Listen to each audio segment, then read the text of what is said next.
First off, if you haven't already found the 40 wall tiles and divided them evenly among the participating players, do it now. The tutorial Setup Part 1 explains how to do this. There might be an extra wall tile. Just discard it. Each player takes turns placing one wall tile at a time. First is player 1's turn, and he places one wall on the map. Then is player 2's turn, who also places one wall on the map. Then is player 3, who also places one wall on the map. And so it goes on. Next time is player 1, and so on. There are a few rules as to what you are not allowed to do. You may not place more than 5 walls next to each other. This is also true for walls placed diagonally next to each other. And there's one rule more. You may not place a wall in the starting corner of an opponent. Other than that, you're pretty much free to place the walls wherever you want, as long as it's on the map, of course.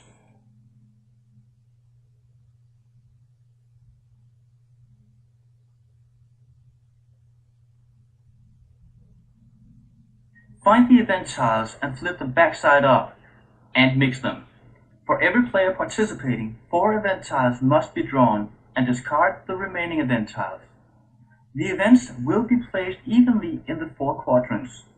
And what are quadrants, you ask?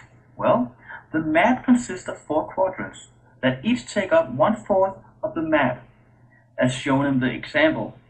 Each quadrant has its own system of coordinates, symbolized by red numbers from 1 to 10 on the one side and yellow numbers from 1 to 10 on the other side.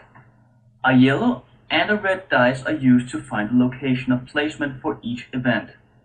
You roll the dice, and a yellow 3 and a red 9 comes up. Starting with quadrant 1, we find yellow 3 on the one side and red 9 on the other side of the quadrant. These are the numbers in the black space next to the green playing area of the map. The reason there are 3 event tiles to be placed in each quadrant is that there are 3 players participating in this sample game. Remember, 4 event tiles per player, that equals 1 event tile in each quadrant per player. And we roll the dice again. This time it comes up a red 9 and a yellow 9. Using the quadrant system of coordinates, we place our event tile where red 9 and yellow 9 meet. And we roll again. And we get a yellow 4 and a red 4. And we use the quadrant system of coordinates again to place the next event tile in the correct position, where red 4 and yellow 4 meet. Now we continue to quadrant 2. We roll the dice, a yellow 7 and a red 5 comes up. We place the event tile and, well, we're gonna roll again.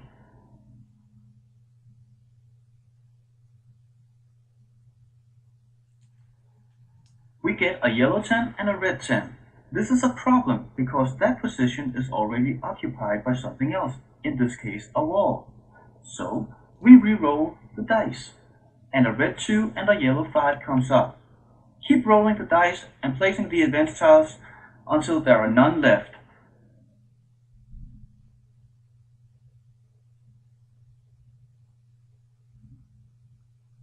Depending on the number of players participating in the game, each player is awarded a set amount of skill points to be added to either of the 3 skills: precision, intellect, and strength. Remember, each agent has 1 in each skill in advance. Use the skills wisely. You normally cannot change the skills later on in the game. Also look at your cards and figure out which skills you want to focus on. Now you should be ready to begin the game.